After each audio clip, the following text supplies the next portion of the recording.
خبر ناتو روسیه ښایي د اوکراین په جګړه کې کیمیاوي وسلې وکاروي. نور حال را سره په ویډیو کې وګورئ او ډیوه کلیک چینل در سره سبسکرایب کړئ. په سلامونو هرکلی کوم. د ناتو سرمنشي ینس سټلبریک وایي چې روسیه ښایي د اوکراین په جګړه کې کیمیاوي وسلې وکاروي. نوموړي دا خبره یکشنبه د مارچ پر 14 د جرمني ورځپاڼې ولټ زرنټاک ته کړې ده. د روسټز په حواله د ناتو سرمنشي دغه جرمني رسنۍ ته ویلي که روسیه کیمیاوي وسلې وکاروي جنگي جنایت به یې کړی وي. سټلبریک اوکراین کې د کیمیاوي وسلو ازمایښتونې د شتون په تړاو د خبرو خبرګون کې ویلي دي.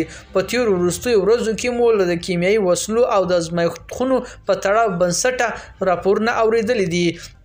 نوموړي یادونه وکړه چې د ناتو په هوښیارۍ وي ځکه روسیه ښایي د کیمیاوي وسلو د عملیاتو د دغو دروغو پر بنسټ پلان وي. د ناتو سرمنشي زیاته کړې که څه هم د اوکراین په میړانه روسیه د تیرې پر وړاندې مقاومت کوي خو ښایي د راتلونکي ورځې ورته سختې وي. تر دې وړاندې روسیه دغه برید توجه کولو په تړاو ویلي چې اوکراین کې له نورو هیوادونو سره په ګډون په خپله خاوره کې کیمیاوي وسلو ازمایښتخونې جوړې کړي دي. د روسیې چارواکي دا چاره د روسیې پر وړاندې ګواښ ښودلې ده.